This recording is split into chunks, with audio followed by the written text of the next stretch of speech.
A União Nacional dos Estudantes, a UNE, completou 80 anos no mês de agosto último. Surgida no ambiente do Estado Novo getulista, a entidade atravessou a redemocratização de 1946, sobreviveu à ditadura militar, continuou sua trajetória após o regime erguido sobre a Constituição de 1988 e permanece como referência para a luta estudantil após o golpe jurídico-político do ano passado.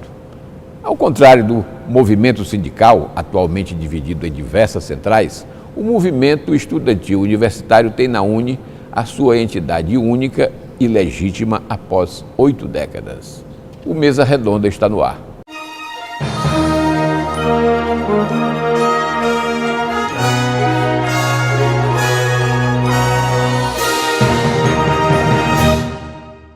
A União Nacional dos Estudantes sempre forneceu quadros políticos para o Brasil. Na formação atual do Senado, temos quadros que caminharam para a direita, como o senador José Serra, e outros que se mantiveram à esquerda, como o senador Lindbergh Farias, ambos ex-presidentes da UNE.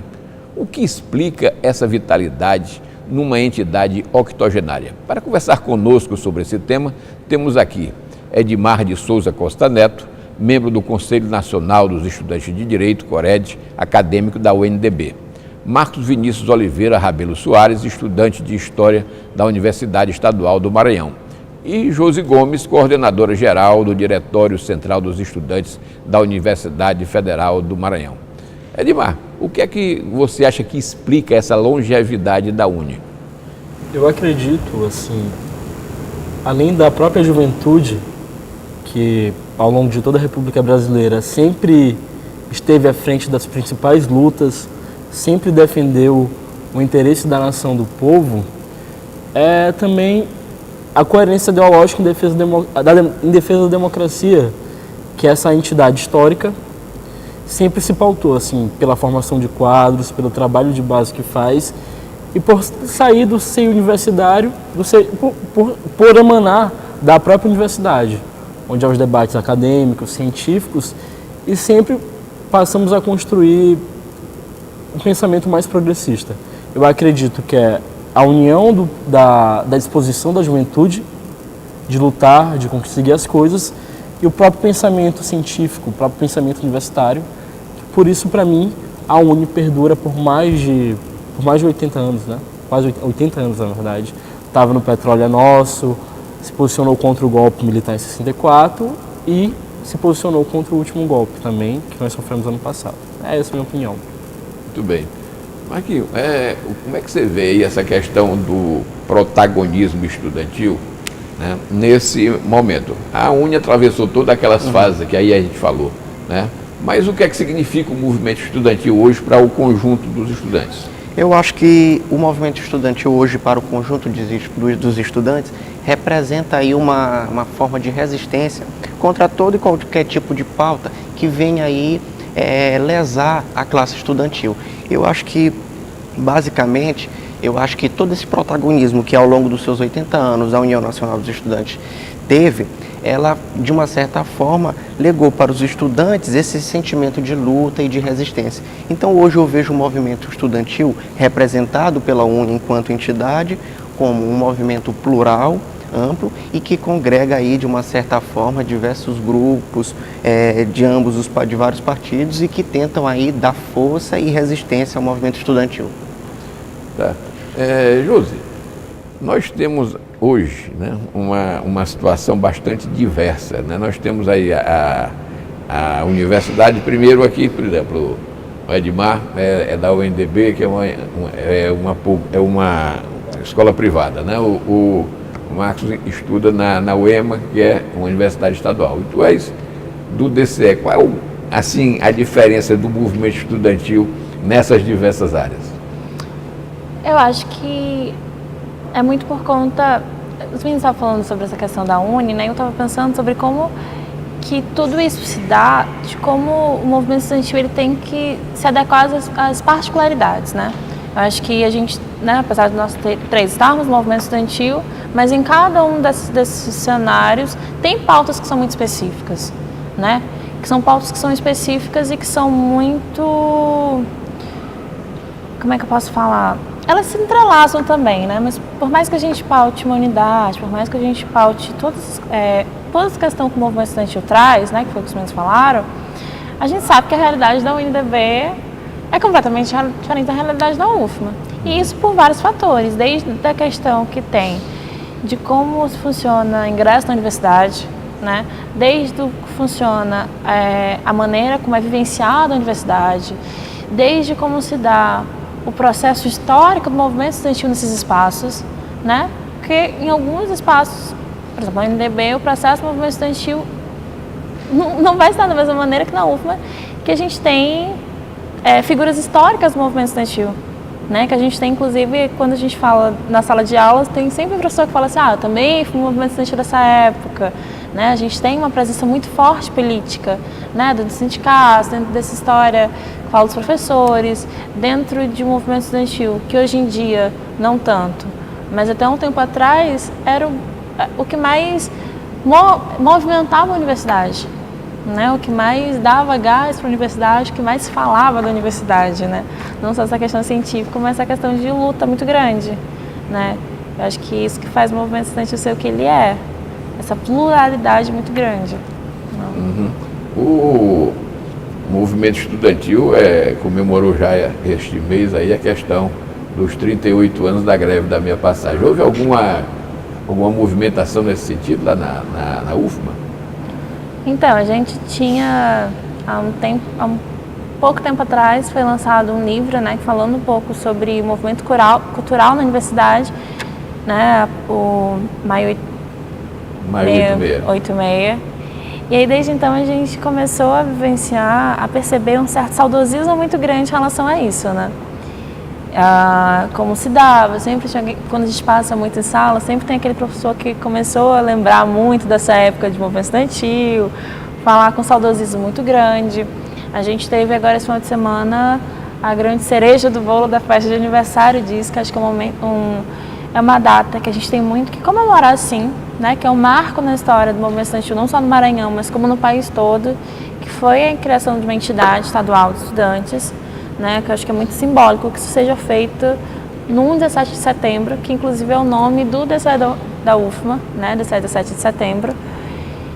E a gente tem, né, para o final desse mês agora, algumas programações para alguns debates, algumas atividades, inclusive a própria presidente da UNE esteve presente na construção do congresso, vieram representantes da UNE de vários estados para participarem.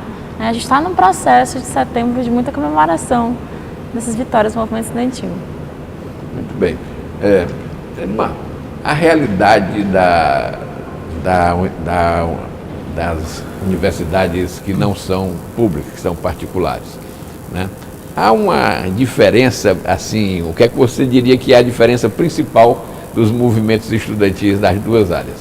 Uma coisa que a Josi contou muito bem é a questão da história do movimento estudantil dentro dessas universidades. E o diálogo que a gente faz. Por exemplo, quando eu ingressei no movimento estudantil, quando eu ingressei na universidade, em 2013, acabei participando dos ciclos de debates nacionais e a pauta, pelo menos que eu vejo, eu acredito que ainda seja, nas universidades públicas, era a permanência do estudante da universidade. Não era só garantir o acesso com a cota ou com o aumento das vagas, mas garantir a permanência dele, uma qualidade de ensino em relação a bolsas de pesquisas científicas, entre outras pautas. No caso da UNDB, especificamente, primeiro conta a história, por exemplo, eu fui o primeiro secretário-geral do Centro Acadêmico de Direito. Antes não havia Centro Acadêmico de Direito, fundei o primeiro estatuto e fundamos o Centro Acadêmico Manuel da Conceição. Até para tentar trazer uma história de luta e falar quem é, engajar os meninos de lá. Antes só havia um DCE e que acabou se desarticulando. E agora, o diálogo em si, por exemplo, o que a gente pauta? A gente vai pautar a juventude proletária que está nas universidades particulares, que não conseguiram ingressar na rede pública e, através de ProUni, FIES, nós tentamos engajá-los no sentido de que eles também são possuidores de direito, que mesmo que seja uma universidade particular, ela deve conceder a eles uma condição de ensino, um nível de ensino de qualidade e conceder a eles a garantia de uma permanência. Por exemplo, baratear serviços como Xerox, democratizar o ensino em termos de várias posições. Isso até que acontece bastante na UNDB. Pautamos a questão de barateamento até da própria alimentação, condições de alimentações melhor. Por exemplo, tu vai numa pública, tem um RU, que é um preço bastante sensível. E aquele trabalhador que trabalha de manhã e de tarde, chegar à noite na universidade para estudar, o valor da alimentação é altíssimo. Essas são pautas específicas que não há na universidade pública, mas há na universidade privada. E ainda que não tenha história, o perfil do estudante universitário da particular mudou bastante nos últimos 13 anos, nos últimos 14 anos. Ocorreu uma espécie de democratização muito mais densa que eu acredito até na própria universidade pública. E é isso que a gente pauta, discute. O CORED, esse conselho de estudantes, esse conselho regional dos estudantes de direito, qual é a atuação que ele faz? Então, o CORED, existe a Federação Nacional dos Estudantes de Direitos. Nós reconhecemos no próprio estatuto como a UNE, a entidade que apresenta todos os estudantes, todas as federações. E abaixo da federação, como uma espécie de uma seccional, sim, tem o Conselho Regional. No caso, eu fui eleito no último ERED, que organizamos ano passado, para ser diretor dessa comissão gestora.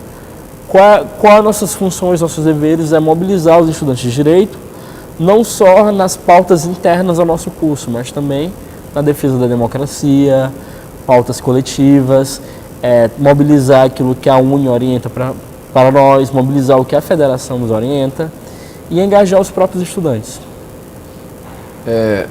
Nesses últimos dias aí eu vi aí uma pesquisa que foi divulgada mostrando que a Universidade Federal do Maranhão, que é a melhor universidade que nós temos no estado, está apenas em 56º lugar, né, no ranking geral das universidades, das escolas superiores. Né? O que é que tem sido feito para melhorar a qualidade, né, da educação, do ensino que é fornecido por essas entidades?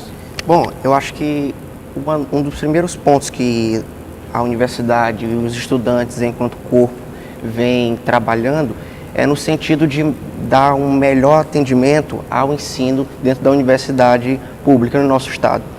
Apesar de ter esse aumento, essa subida no ranking, ainda há muitas das dificuldades que os estudantes enfrentam, né? Então, o que tem feito para estar sendo melhorado na universidade pública, em especial na UFMA, é basicamente o atendimento ao ensino e à pesquisa, a estruturação do campus da Universidade Federal do Maranhão. Apesar de pequeno, mas você sente aí uma certa melhora no atendimento e na estruturação dos prédios. Mas, ultimamente, nos últimos anos, com essa crise econômica que assola o nosso país, os recursos da educação começaram a ser diminuídos. Então, esses avanços que foram tendo aí nos últimos tempos, acabaram sendo freados. Mas eu reconheço, sim, enquanto estudante, que houve uma melhora, mas uma melhora, assim, significativa, mas não a exigida pelos estudantes. Muito bem. O Mesa Redonda vai para um rápido intervalo e volta já.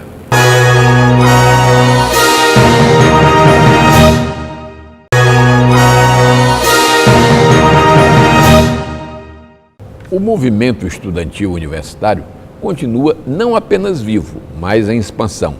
Entidades que estavam desativadas voltam a funcionar, enquanto outras são criadas, como a recém-surgida União Estadual de Estudantes. No programa, contamos com a presença dos seguintes debatedores: Edmar de Souza Costa Neto, membro do Conselho Regional dos Estudantes de Direito, CORED, acadêmico da UNDB. Marcos Vinícius Oliveira Rabelo Soares, estudante de História da Universidade Estadual do Maranhão. E Josi Gomes, coordenadora geral do Diretório Central dos Estudantes da Universidade Federal do Maranhão. Josi, a UEE, você já falou aí no bloco passado, surgiu, né? Muito bem. eu acho que até, vamos dizer assim, explicável pelo dinamismo como o movimento estudantil está tomando conta do Maranhão, uma vez que nós temos hoje diversas unidades no interior do estado, né? Foi isso aí que levou à formação da UE agora? Então, foi mais no sentido de que, assim, além do movimento estudantil no Maranhão, até então está muito desarticulado, assim, né, como a gente falou no bloco anterior. A gente tem uma história de muita luta, né, do movimento estudantil no Maranhão, de vitórias muito significativas. Foi o primeiro estado que teve, né, são as primeiras cidades que teve minha passagem, várias outras questões. Mas, além dele estar, nos tempos recentes, estar muito desarticulado, né, quem no movimento estudantil sabe que a gente tem algumas figuras marcantes que estão sempre rondando ali e mais atrapalhando que ajudando o movimento, né? E aí, eu acho que era um sonho já bem antigo, né, no movimento estudantil. E aí a gente começou a ver que esse movimento de DCE, de CA, estava se articulando mesmo. Até naturalmente, mas com o andar das coisas, né? A gente participou, eu falo com o DCE da UFMA, a gente participou em junho do Congresso da Uni, né?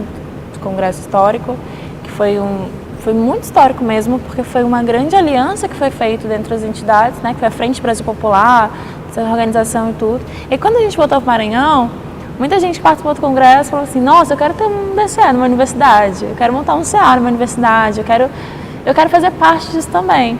E hoje em dia nós temos 7 DCEs atuantes no estado, né? E no dia 5 de agosto a gente teve o conselho, né, desses DCEs, e a gente falou assim: é agora que vai sair uma UE livre, né, que é a UE Livre, né, que é o nome. E aí foi feito um esforço muito coletivo, um esforço muito grande para que agora em setembro pudesse ser feito, né?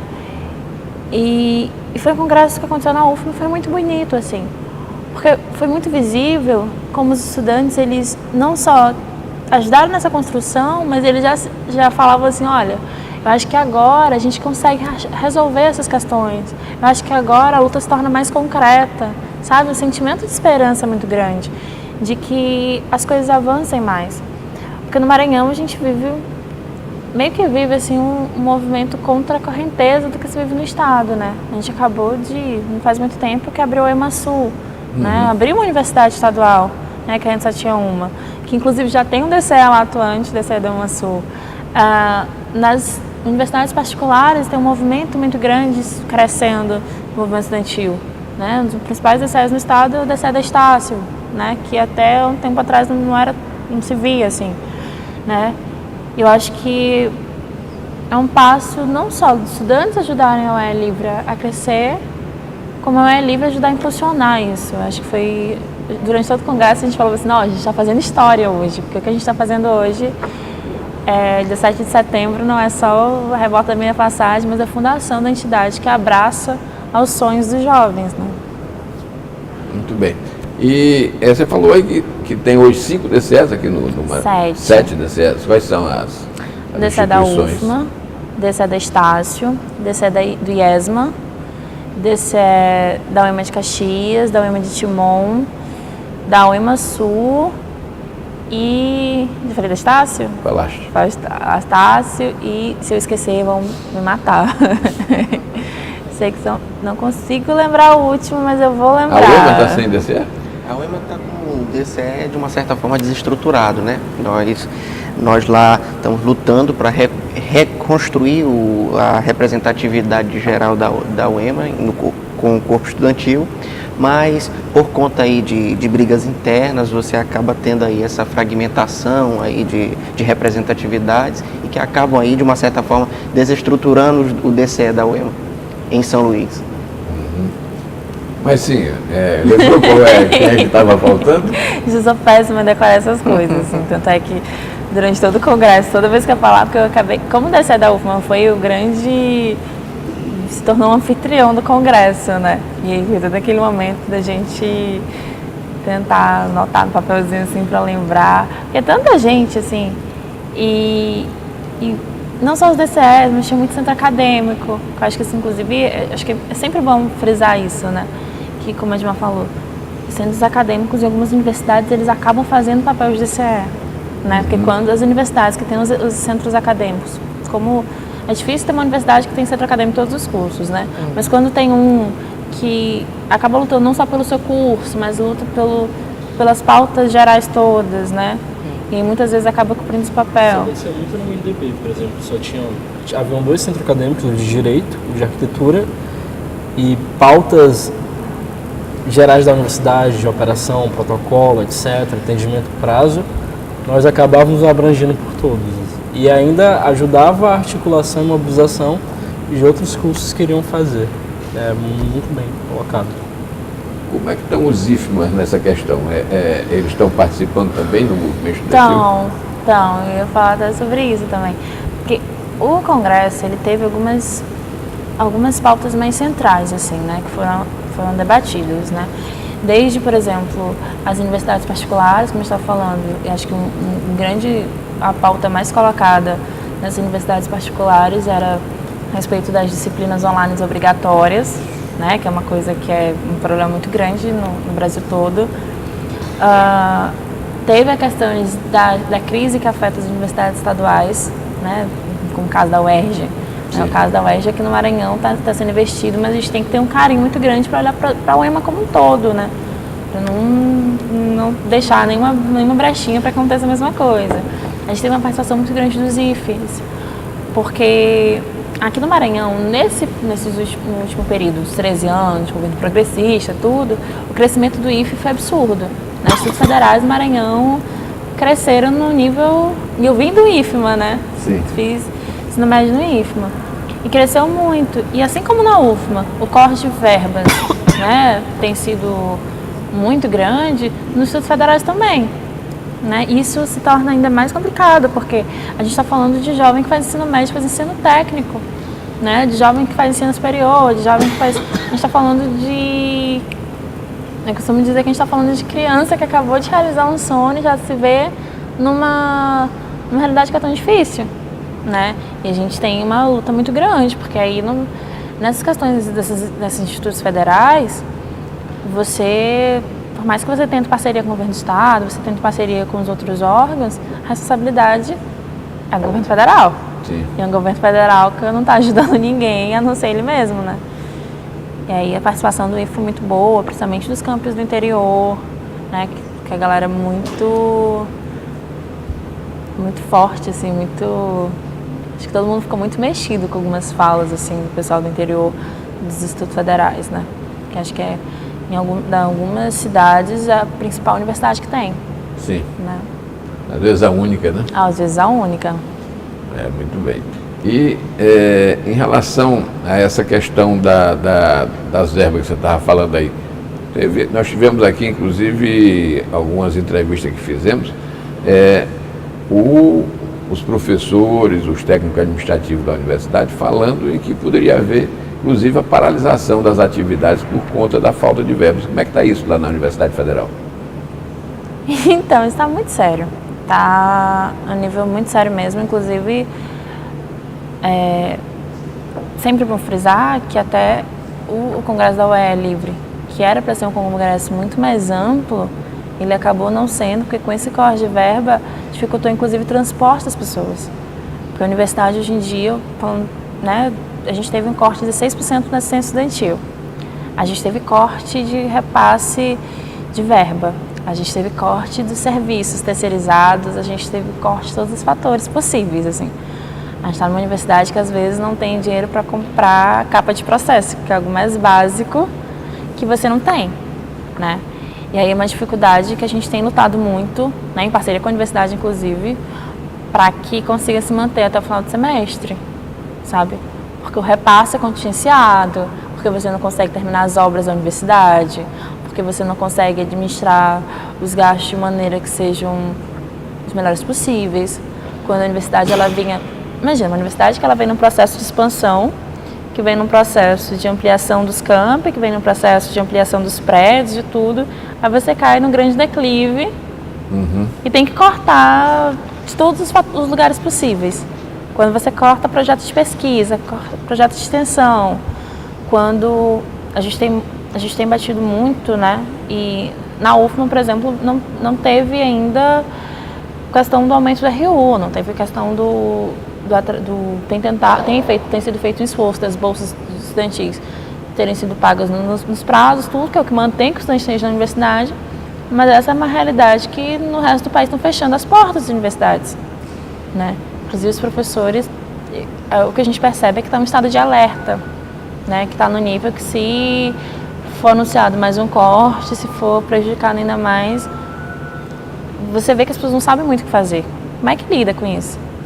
Vai tirar dinheiro da onde? Vai fazer de que maneira? Vai fazer o quê? Não sabe? Tá muito complicado. Marcos, e na Universidade Estadual? Agora nós temos aqui duas universidades estaduais, né? Que é a UEMA e a UEMA-Sul, né? Mas qual é a realidade, vamos dizer assim, financeira da Universidade Estadual? Olha, em relação à realidade federal, nós passamos aí por uma certa diferença, né? Apesar de a crise econômica ela assolar todo o nosso país, mas nós da Universidade Estadual do Maranhão estamos de uma certa forma com as contas equilibradas. Nós estamos conseguindo lá pagar o salário dos professores em dia, o salário dos servidores. Nós temos sim pautas dos professores, pauta de aumento salarial e isso tudo sendo conversado com o governo estadual. Mas, como a Joyce falou, Joyce, né? Josi, nós também dependemos de recursos e repasses federais, que isso ajudam também a estruturar a universidade. E assim como a Universidade Federal passa por um momento de corte de gastos, a Universidade Estadual, que depende também de recursos e repasses federais, passa aí também por uma série de cortes, muito em decorrência aí dessa crise econômica que as universidades públicas passam. Mas, de uma certa forma, a Universidade Estadual do Maranhão vem tentando aí se equilibrar do jeito como pode, com recursos e repasses do Fundo do Tesouro Estadual, e que vem aí tentando aí dar estrutura para os cursos e para os campos espalhados em diversas regiões do nosso estado. Tá. Edmar, da mesma forma como as universidades estaduais, as particulares também recebem subvenções do governo federal, né? Como é que isso está se verificando aí nas particulares? Então, uma das pautas, quando a gente entrou no centro acadêmico, que pelo menos os setoriais da Federação de Direito, é que precisamos compreender o ensino privado como um segmento do ensino público. Há incentivos financeiros, há incentivos fiscais, há, por exemplo, FIES é uma forma de dinheiro público sendo aplicado. ProUni mais ainda. O movimento que a gente quer fazer contra é uma espécie de linha de produção do ensino privado. Cada vez mais precarizam em algumas faculdades, essas são as piores, não é o caso da UNDB, que viram sociedades anônimas, são grupos educacionais que abrem ações na bolsas e perdem a qualidade do ensino, sistematizam o ensino e acabam tornando os alunos como se fosse uma linha de produção. Assim, é um ensino bancário, propriamente dito, eles conseguem tornar mais denso ainda o ensino bancário. Fora que o dinheiro público entra o tempo todo. E qual o conflito? Não há uma aplicação do Plano Nacional de Educação. Eu acho que uma das maiores lutas dos estudantes no ensino privado, além da articulação, além de mobilizar eles próprios, de engajar nessa luta, as universidades particulares, aqueles que organizam, que estão na frente da direção, compreender como um segmento do ensino público. E dado a atual conjuntura de retrocesso de direitos políticos, entre outros, eu vejo ainda muito mais... É um pouco obscuro o horizonte. Muito bem. O Mesa Redonda vai para um rápido intervalo e volta com o último bloco de discussões. Não saia daí.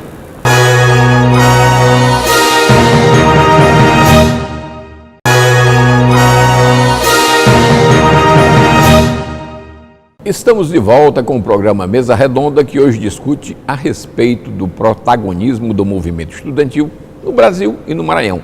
No programa contamos com a presença dos seguintes debatedores: Edmar de Souza Costa Neto, membro do Conselho Regional dos Estudantes de Direito, CORED, acadêmico da UNDB.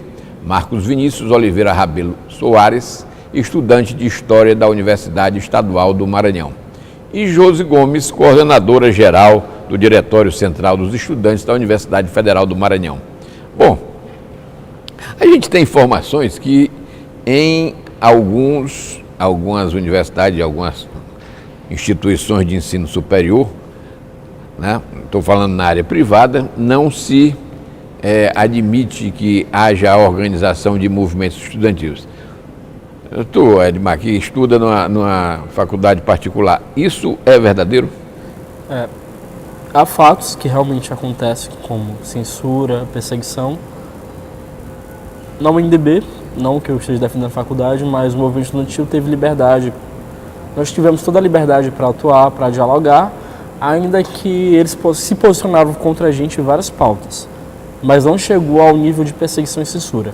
Só que no Maranhão aconteceu alguns fatos, e especificamente que um rapaz era presidente de determinado diretório central, e ele acabou, a própria universidade moveu uma ação contra ele por falsidade ideológica, porque só havia o estatuto do CA, teve eleição, etc., mas não havia registro no cartório. Enfim, por que fizeram isso? Não porque não estava registrado no cartório, a intenção mesmo era de constranger ele a não mobilizar os estudantes, não engajar massas. E isso talvez é um fato muito preocupante nas universidades particulares. Não só no estado do Maranhão, mas se formos analisar o Brasil todo, principalmente no sul, há, de certa forma, entidades que perseguem os líderes estudantis. Então, isso é uma realidade que acontece. Ou seja, isso acontece 80 anos depois de nós termos a UNE no Brasil. Exatamente. Agora, uma coisa que me deixa feliz, que nos empolga, ainda que eu falei no bloco passado, que há um horizonte obscuro quanto ao diálogo dos estudantes e às universidades particulares garantir mais direito a uma qualidade de ensino melhor, a própria UER, a fundação da UER, melhor dizer, como a Josi fala, é algo que vai aproximar os estudantes, não só da rede pública, mas também da rede particulares, a ter referência de quem luta por eles. E com certeza isso é um passo muito melhor para engajar eles, entende?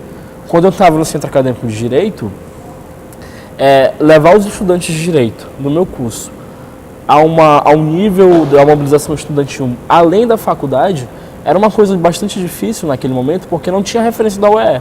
Nós tínhamos os diretores da UNE, só que o campo de proximidade era um pouco mais distante. E eu acredito que agora, com essa frente ampla, que foi a frente que ganhou, que foi a Frente Brasil Popular, essa chapa, onde há várias representatividades, vários líderes, nós vamos conseguir superar esses problemas e quando acontecer esse tipo de perseguição por conta das universidades particulares, com certeza vai ter um fronte, vai ter uma resistência, vai ter uma barricada e iremos vencer esses desafios. Tá. Deixa eu ver aqui. Como é que vocês veem aqui? Nós estamos falando aí dessa entidade aí já antiga, de 80 anos, uma senhora já bem idosa, né? Como é que vocês veem para frente? Aí como é que vocês veem o futuro do movimento estudantil? E aí eu estou perguntando para os três, podem falar aí à vontade. Acho que eu começo primeiro pelas damas. Então, eu acho que o movimento estudantil está sendo sempre muito atualizado, né? Porque você tem sempre novas pautas, você tem sempre novas questões a serem debatidas e outras que não envelhecem nunca, né? A pauta da democracia, a pauta que a UNE luta desde quando ela foi fundada, 80 anos atrás. E é uma coisa que ela está sempre tendo que ser reatualizada, porque o Brasil sempre sofre novos golpes, sempre sofre novas problemáticas e a juventude, na grande maioria das vezes, é sempre a mais atingida, né?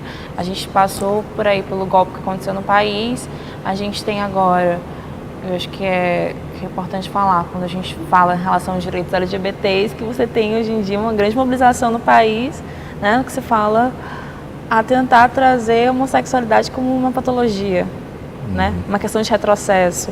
Quando você vai ser voltado novamente a redução da maioridade penal. Quando você tem que os nossos direitos são cotidianamente tirados. Então, eu acho que esse é o momento, esses últimos períodos, e que isso se torne, daqui para frente, de fortalecimento muito grande desse movimento, sabe? De uma unidade muito grande. O último congresso da UNE foi um grande exemplo de como a unidade, né, que a gente fala que a unidade é a bandeira da esperança, de como isso vai ser o norte agora, né? Tanto é que a gente vê que tantas entidades, tantas forças políticas deixaram um pouco de lado suas desavenças para pautar coletivamente que se a gente não se unir, as coisas não vão dar para frente, né? Que se a gente não se unir, a gente não vai derrotar quem são os nossos verdadeiros inimigos. Que os nossos inimigos não são um ao outro, nossos inimigos é quem está no poder e tira os nossos direitos, né? O que tira o que a gente consegue garantir, e não foram direitos que nos foram dados de mão beijada, né? Foram direitos frutos de muita luta, de muita mobilização, de muita coisa muito pautada pelos estudantes, né? Eu acho que daqui para frente não vai ser fácil. Eu acho que a cada dia vai ficando mais difícil, a cada dia novos desafios nos são apresentados, mas eu acho que a gente está tirando de letra. Acho que a gente está assim no caminho certo, no caminho da luta. Bom, assim, eu acho que um dos primeiros pontos para nós percebermos e termos uma perspectiva de futuro em relação ao movimento estudantil no Brasil e como se configura hoje, é entender, como a Josi falou, essas pluralidades que existem dentro do movimento estudantil e dentro da universidade, e também nós entendermos esse novo perfil de estudante que está dentro da universidade. Você tem estudantes, de uma certa forma, com ligações partidárias, tem aqueles que se distanciam das ligações partidárias. Então, você tem todo esse ambiente convergindo e divergindo dentro da universidade. E o grande desafio do movimento estudantil organizado é entender esse perfil de estudante, que às vezes se sente representado pelos movimentos estudantis dentro da universidade e os que não se sentem representados, e de uma certa forma equacionar essas problemáticas que vão aparecendo, entendeu?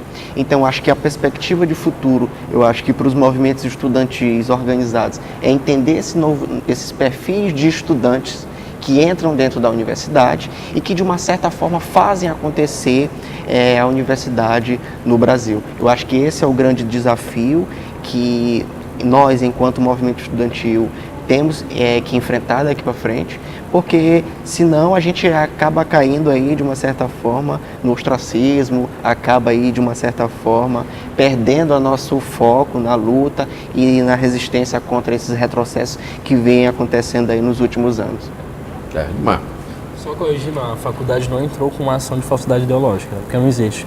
Fez uma representação no Ministério Público contra esse líder estudantil, alegando esses fundamentos. Agora, sobre o que vocês falaram, para mim eu acho que chegou à conclusão.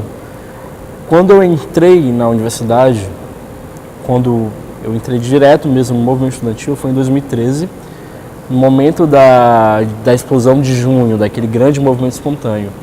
E uma das pautas que levantaram a UNE perdeu a representatividade, o que vai ser da UNE aqui para frente? Porque ela não está na frente dos movimentos, o movimento não tem norte. E isso foi uma dúvida que levantaram à época. E eu acho que hoje eu tenho a resposta.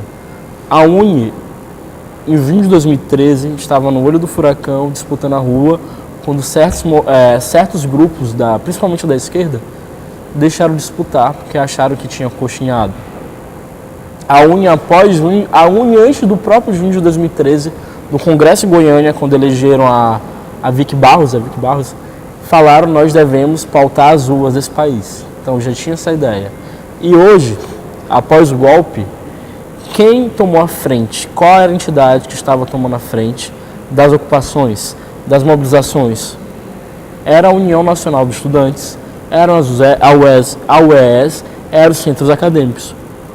O movimento estudantil, a UNE, eu acredito que dura 80 anos, justamente porque ela consegue fazer a leitura do perfil de cada estudante, do estudante de cada época. Se assim não fosse, ela seria que nem a democracia brasileira, seria que nem as instituições políticas. A todo momento ficaria desestabilizada. Ainda que o horizonte, ainda que o futuro seja de retrocesso, nos dá a perspectiva de um retrocesso político que esse governo legítimo nos dá, como retirada dos direitos trabalhistas, precarização do trabalho, a desestruturação da Previdência, eu tenho absoluta certeza que quem vai estar na frente, quem vai estar combatendo todo e quanto é tipo de justiça é a União Nacional dos Estudantes, junto com os centros acadêmicos, junto com os DCEs, junto com o UES, fora as outras formas de organização das juventudes, através de coletivos, de redes, etc. De todo modo, ela dura esses 80 anos justamente porque consegue se moldar a cada necessidade, a cada época, sem esquecer as diretrizes e os princípios no qual essa entidade se funda. Tá. Me tira aqui me mata aqui uma curiosidade. A época em que eu estava na universidade, você não via a questão dos grupos de direita atuando dentro do movimento estudantil, né? Na época da ditadura, o que nós tínhamos era, vamos dizer assim, agentes da ditadura infiltrados lá que combatiam, mas não na área das ideias, na área do movimento. Como é que está isso hoje? Então, é um assunto meio delicado, assim, né? Porque a gente viu que é muito complicado, porque assim, desde junho de 2013, como o Edmar bem falou, muita coisa foi reacendendo, muita coisa surgiu, inclusive acho que boa parte dos líderes estudantis que a gente tem nesse período agora vieram dessa época, acordaram para isso e despertaram. Só que, como foi um movimento que foi surgindo de uma maneira muito... não foi tão organizado, assim, não foi liderado, foi uma coisa muito... espontânea. Até aleatória, assim. Você também teve surgimento de algumas forças contrárias, né? A gente vê hoje em dia a atuação do MBL que está aí, né? Que apresenta o movimento umas coisas com as pautas mais retrógradas possíveis. E dentro da universidade a gente tem visto essa crescente muito grande. Só que... Mas eles fazem a disputa, por exemplo, de DCE, então, de DA? Não, pelo menos na UFMA não participam desses espaços de decisão, não participam desses espaços de eleição nem nada, mas eles estão se organizando, né? A gente teve ano passado exemplos muito tristes disso, inclusive, né? Que teve o primeiro encontro da juventude conservadora, né? Que foi organizado na universidade, que era uma coisa assim super homofóbica, super machista, super racista. E aí os outros grupos da universidade organizaram o encontro da juventude Porra Louca, né? Que nominaram assim, que era para ser foi uma coisa irreverente, assim, né? Foi uma atividade que trouxe debates sobre reforma política, que trouxe debates, que trouxe interação, que trouxe cultura, que trouxe o que a gente debate no movimento estudantil, trouxe para o cotidiano real e concreto da universidade, né? Foi um evento de muito sucesso, assim, e quem falar que não foi, discorda, porque eu acho que foi. Só que foi num período que a universidade, né, fruto muito, inclusive, dos retrocessos que a gente está falando, que quando você terceiriza, diminui a questão da segurança na universidade, aconteceu uma morte. Uhum. Né, que infelizmente aconteceu, que infelizmente foi no mesmo dia, e muitos setores aproveitaram da pauta como se a culpa fosse do encontro, né, e não da falta de segurança, e não do fato de que a gente vive nos espaços à mercê da violência, sabe? A gente vê a galera que é pró-Bolsonaro, que é o que tem de mais atrasado nesse país, que é o que é um movimento misógino, um movimento LGBTfóbico, como eu falei, um movimento racista, um movimento que fala sobre, inclusive, a volta da ditadura militar. Que é o que causa muita tristeza numa geração que a gente está falando aqui de luta, de avanço, de pautas progressistas, pautar o que há de mais cruel que aconteceu na história desse país, sabe? E acho que isso também a gente precisa ter o cuidado de estar no enfrentamento diariamente, né? A gente sempre fala que o movimento estudantil é conquistar corações e mentes, né? Conquistar que os estudantes consigam perceber qual que é o lado certo. Quando eu falo lado certo, não é que nós sejamos o certo, mas o que é que não faz mal a ninguém, o que é que não prejudica o outro, o que é que não fere o direito do outro, sabe? O que é que não causa nenhum problema, sabe? No que só tem a avançar. Né? Em relação a essa questão, a minha visão é no seguinte aspecto. Essas pessoas com essa mentalidade caracterizada de direita dentro da universidade, elas sempre existiram. Assim, agora, tocando o que o Edmar falou na fala dele, é que é o seguinte, você tinha, em 2013, esses movimentos de junho que apareceram, questionando a legitimidade da União Nacional dos Estudantes, e esses grupos começaram, de uma certa forma, a se organizarem dentro da universidade. Ou seja, eram pessoas com essa mentalidade que já existiam dentro da universidade e que aproveitaram essa crise de legitimação da União Nacional dos Estudantes enquanto uma entidade que tivesse à frente da luta e começaram a se organizar, se estruturar e apresentar suas pautas. Então, assim, o que nós temos que perceber é isso, que esses grupos sempre existiram, mas que veladamente eles sempre tinham ali suas pautas, sempre estavam ali de uma certa forma dialogando. E essas pautas hoje só apresentaram por conta de uma crise, de uma certa forma, de legitimidade de muitos movimentos estudantis e que esses grupos identificados com a direita começaram aí a estar se mostrando e apresentando aí suas reivindicações. Então, assim, oportunismo, né? Que você aproveita dos movimentos no Brasil que bate panela, do movimento do Brasil que apoia o golpe, no movimento do Brasil que apoia tudo isso que a gente está falando, que é retrocesso, que acha que isso é o certo, que acha que isso é o avanço, e estão se aproveitando. Porque eu falo que a gente que tem essa disputa real, porque assim como tu falou, que tem a galera que faz parte do movimento estudantil, tem a galera que não tem, né, tem muita desconfiança, tem um problema com isso.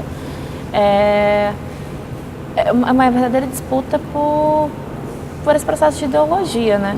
De disputa, inclusive, de a gente conseguir chegar a essas pessoas que não têm esse pensamento, essa opinião formada do que é, né? Para não se deixar levar, porque é perigoso. Eu acho que uma das coisas, quando tu fala em disputa de ideologia, lembro muito bem que a gente precisa fazer também a disputa da narrativa. Quando falar quem é que estava lutando pelos estudantes, pelos trabalhadores nos momentos de maior crise do país. Por exemplo, quanto a junho de 2013, que ele tocou, costumam dizer, né, eu concordo com essa frase, que lá foi quando o ovo da serpente explodiu. E o risco de ser um movimento espontâneo, que o próprio Gramsci fala isso, é que setores que antes estavam lá escondidos, como a velha topeira da história, que tinham medo de mostrar a cara, se aproveitaram desse momento para tentar trazer aqueles jovens que não tinham noção do que foi a construção democrática do país, uma narrativa diferente. E não foi à toa que surge hoje na Universidade Federal, eu acredito que seja um dos motivos, o encontro da juventude conservadora. E não é só, por exemplo, na UNDB mesmo, jovens pobres, trabalhadores, pró-unistas, que o Estado garante o ensino, fazem um discurso contra o Estado, fazem um discurso contra a própria classe e aplaudem quando um presidente legítimo retira os direitos deles. Por isso que eu acredito que o nosso desafio pós-junho de 2013 é a construção de uma narrativa, disputar a narrativa histórica. Isso é tão verdade, aquela frase que o Marx fala, né? Se inicia como tragédia e se repete como farsa. Parece que as crises políticas, as condições políticas, às vezes são idênticas em alguns lugares. Se a gente retomar o passado, como em maio de 68 na França, começou com o movimento da esquerda universitária, com uma pauta específica nas universidades francesas, e se estendeu como um grande movimento espontâneo de massa que foi conhecido como a Noite das Barricadas Parisienses, que parou a França toda. O governo ficou desestabilizado. Um ano depois, quem foi eleito presidente na França, se eu não me engano, foi o conservador de direita, Charles de Gaulle, porque parte da juventude, parte do setor da classe média aderiram à pauta da direita. O Brasil, se a gente for pensar, parece que aconteceu a mesma coisa, né? O que faltou nesses dois aspectos? Disputar a narrativa histórica, na minha opinião.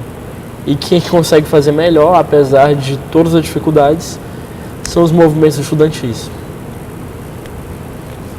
Bom, a gente vai precisar aqui encerrar o programa e eu gostaria que cada um tecesse as suas considerações finais e tomando aqui as palavras do Marquinhos, vamos começar pelas damas. Acho que um momento muito importante, né? Eu não fiz isso no início, mas preciso agradecer novamente o convite. É sempre bom a gente poder ter mais espaços, né?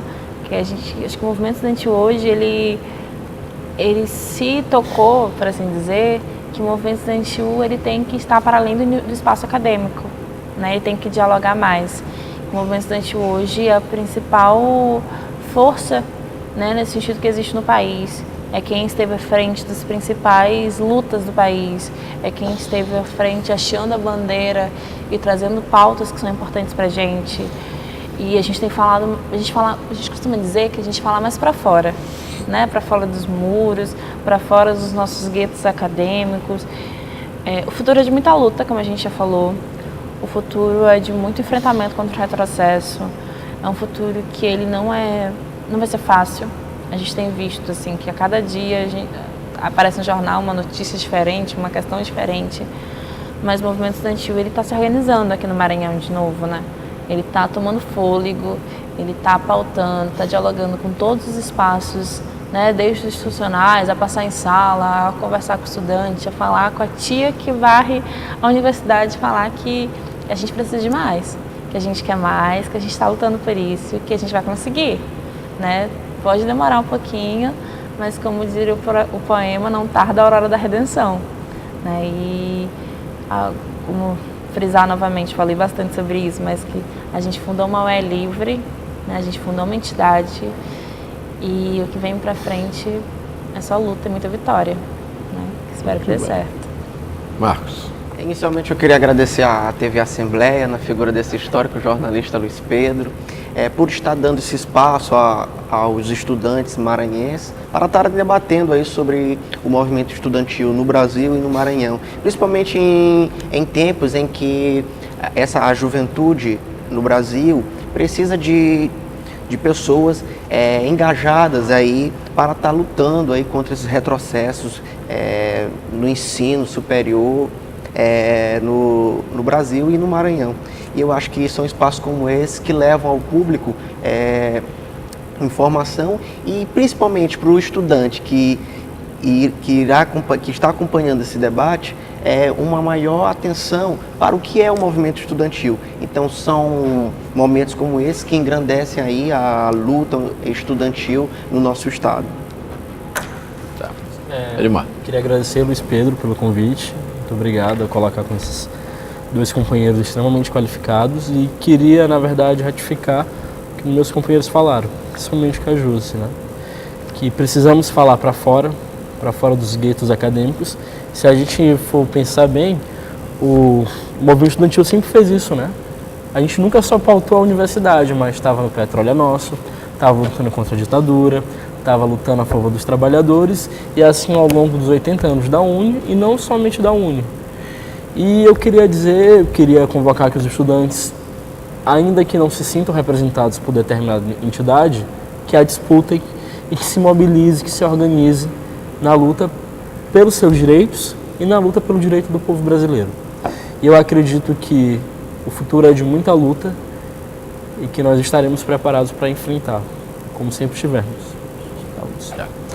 Bom, o Mesa Redonda discutiu sobre o movimento estudantil universitário 80 anos depois da criação da União Nacional dos Estudantes. O programa, que é de domínio público, está disponível no site da Assembleia, al.ma.leg.br, e conta com reprise toda sexta-feira às 9h30 da manhã. Obrigado por sua companhia e até o próximo programa.